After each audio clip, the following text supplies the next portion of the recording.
Assalamualaikum warahmatullahi wabarakatuh. Waalaikumsalam warahmatullahi wabarakatuh. Alhamdulillah, bagaimana kabarnya hari ini Bu Ayu? Alhamdulillah Bu Galo sampai saat ini masih dalam keadaan sehat walafiat, berkah doa panjenengan. Amin, alhamdulillah nggih Bu nggih. Begini Bu, jadi hari ini maksud saya tadi mau meminta waktunya Bu Ayu untuk wawancara tugas saya untuk menyelesaikan tugas saya, yaitu terkait tentang praktik pengambilan keputusan sebagai pimpinan. Ya, monggo Bu Galo. Niki langsung mawon nggih Bu. Ya. Selama ini bagaimana Bu Ayu dalam mengidentifikasi kasus-kasus yang merupakan dilema etika atau bujukan moral? Ya, terima kasih Bu Galo.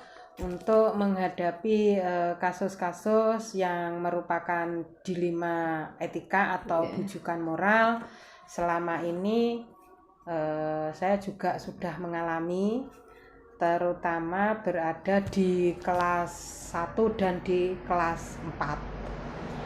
Nah, itu memang namanya saja sudah dilematika. Jadi saya harus benar-benar memperhatikan apabila saya mau menyelesaikan masalah tersebut. Artinya dalam menyelesaikan masalah tersebut saya harus melihat permasalahan yang satu dan permasalahan yang satunya lagi. Karena kedua permasalahan ini kan hampir sama. Jadi saya harus memperhitungkan risiko-risiko apa nanti yang terjadi pada permasalahan A ataupun permasalahan B. Nah, dalam hal tersebut tentunya saya menyelesaikan dulu dengan risiko yang sangat rendah dulu, itu yang saya dulukan. Begitu Bu. Jadi banyak pertimbangan nggih Bu nggih. Betul nggih. Bagaimana Bu Ayu menjalankan pengambilan keputusan di sekolah, terutama untuk kasus-kasus di mana ada dua kepentingan yang sama-sama benar atau bisa juga sama-sama mengandung nilai kebajikan? Ya. Dalam menjalankan pengambilan keputusan ini Bu Galo, saya tetap berpegang teguh pada nilai-nilai kebaikan universal. Maka menjalankan keputusan tersebut yang berdampak pada terciptanya lingkungan yang positif di dalam lembaga kita dan juga kondusif serta aman. Kira-kira langkah-langkah atau prosedur seperti apa yang bisa dilakukan atau mungkin Bu Ayu biasa lakukan selama ini? Selama ini dalam menyelesaikan masalah tersebut, langkah-langkah atau prosedur yang saya ambil yaitu saya melihat kedua permasalahan tersebut. Yang kedua, saya menentukan atau menentukan siapa yang terlibat di dalam permasalahan tersebut, serta saya juga mengumpulkan fakta-fakta yang terkait dengan kedua permasalahan itu. Jadi prosesnya itu atau langkah-langkahnya yaitu kita harus yang pertama itu siapa saja yang berkepentingan. Betul, kemudian kita melihat fakta-fakta, mengumpulkan yang ada itu nggih. Hal-hal apa saja yang selama ini Bu Ayu anggap efektif dalam pengambilan keputusan pada kasus dilema etika? Baik Bu Galo, dalam menyelesaikan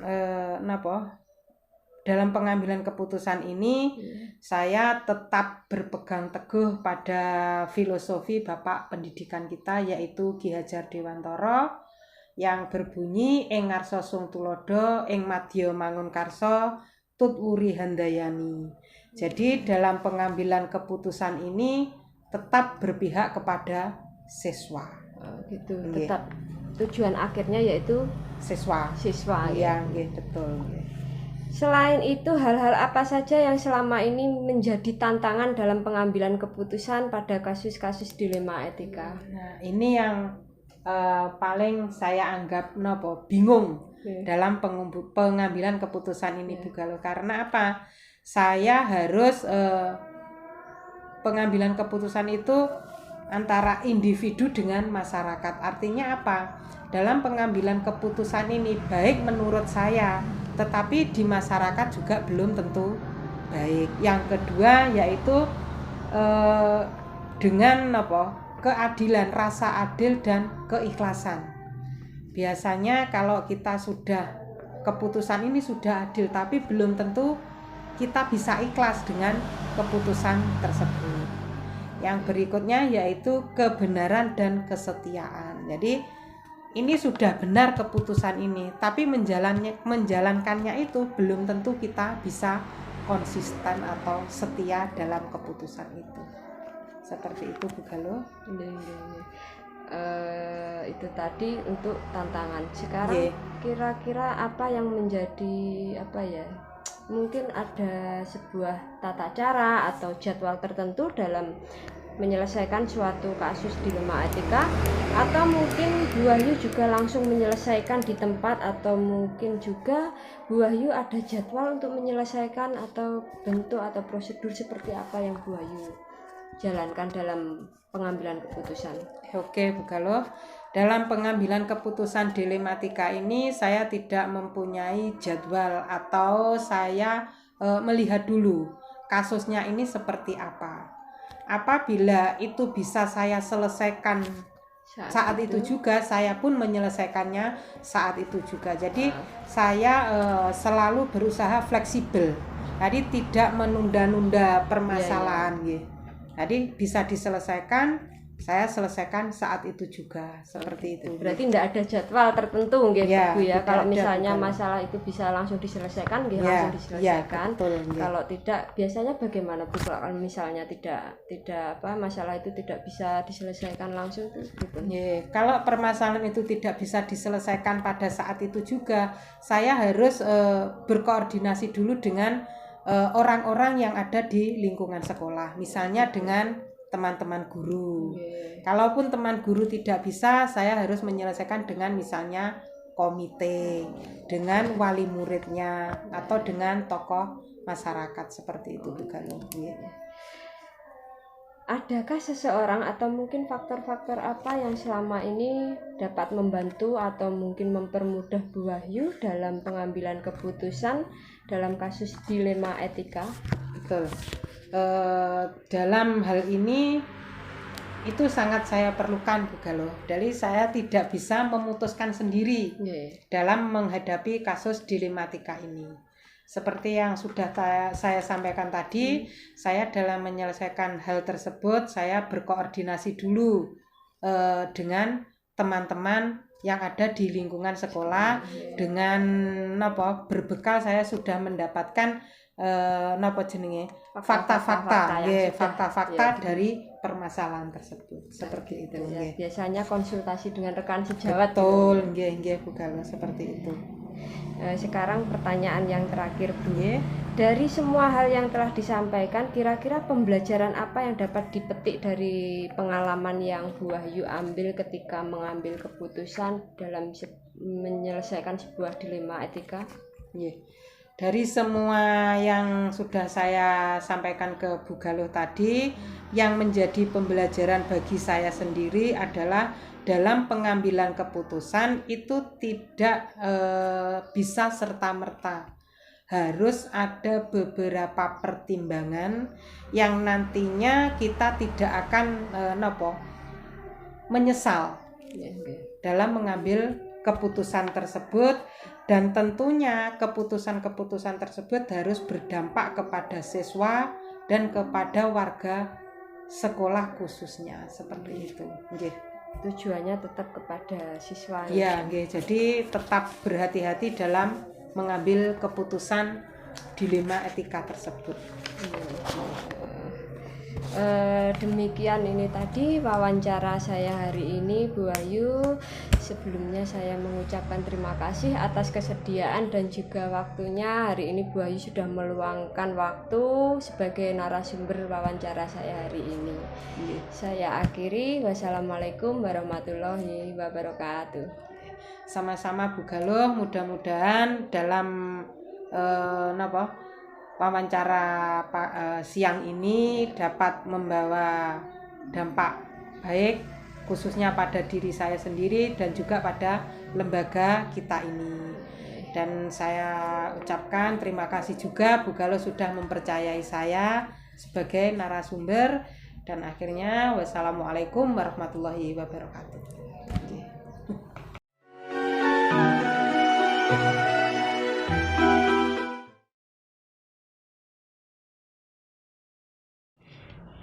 Assalamualaikum Pak Muklis. Waalaikumsalam warahmatullahi wabarakatuh.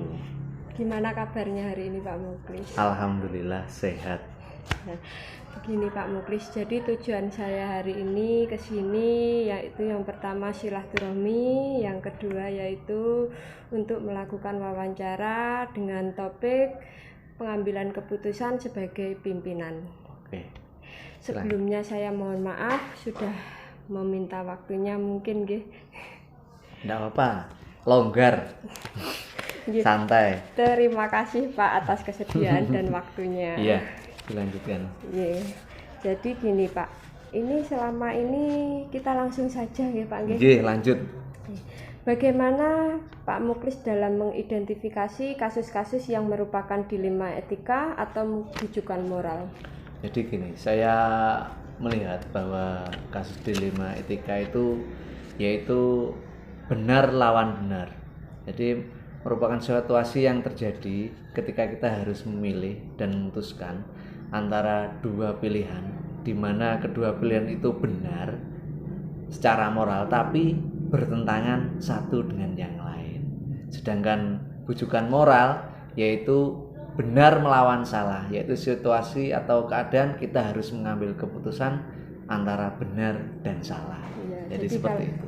Okay. Jadi kalau dilema etika itu benar lawan benar, sedangkan rujukan moral itu benar lawan salah. Iya, betul sekali.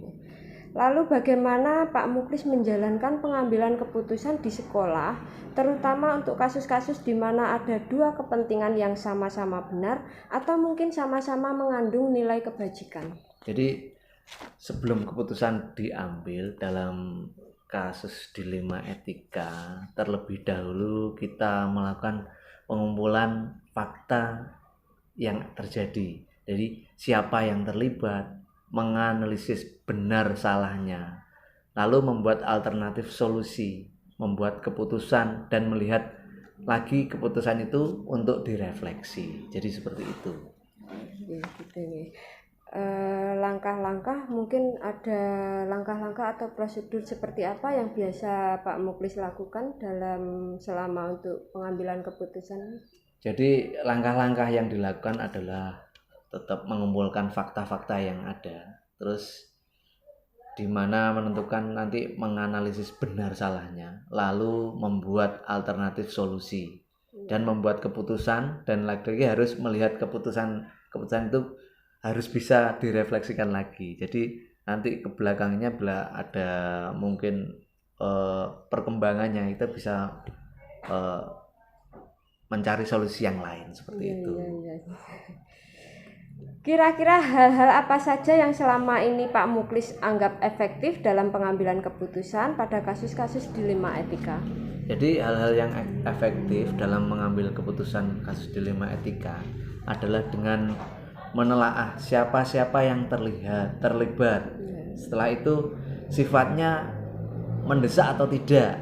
Nah, jadi pengambilannya nanti kita bisa mencari alternatif solusi. Jadi seperti itu. Jadi harus mempertimbangkan benar siapa yang terlibat dalamnya, betul sekali, terus kemudian sifatnya mendesak atau tidak. Betul, itu yang paling utama, utama itu. Hal-hal apa saja yang selama ini menjadi tantangan dalam pengambilan keputusan pada kasus-kasus dilema etika? Jadi tantangannya dalam mengambil keputusan kasus dilema etika ini adalah masalah tersebut mempunyai nilai yang sama pentingnya. Tapi biasanya harus ada yang didahulukan. Jadi ada yang ditinggalkan, ada yang didahulukan. Serta adanya peraturan-peraturan yang harus dipenuhi, dan tak kalah pentingnya adalah nilai rasa yang harus diutamakan. Ya. Jadi apa ya? Yang menjadi tantangan Pak Muklis itu mengutamakan nilai-nilai kebajikan itu betul ya. Betul sekali. Harus mempertimbangkan itu nggih Pak. Iya, betul. Mungkin apa ada Pak Muklis mungkin memiliki sebuah tata cara atau mungkin jadwal tertentu dalam sebuah penyelesaian kasus dilema etika, atau mungkin Pak Muklis langsung menyelesaikan di tempat, atau memiliki sebuah jadwal tertentu untuk menyelesaikannya, entah itu bentuk atau prosedur tertentu yang bisa dijalankan Pak Muklis? Jadi gini, dalam pengambilan keputusan dilema etika ini kita tidak mempunyai jadwal, karena masalah biasanya itu datangnya tidak bisa diprediksi, gitu ya. Tiba-tiba datang gitu aja. Jika masalahnya itu ringan akan langsung ditangani. Tapi jika masalahnya itu berat maka harus dimusyawarahkan terlebih dahulu, seperti itu. Perlu musyawarah dengan betul sekali.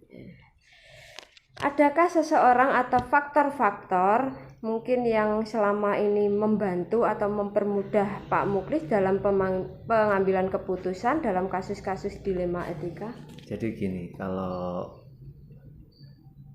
menghadapi kasus seperti itu biasanya saya berkonsultasi dengan rekan sejawat terlebih dahulu.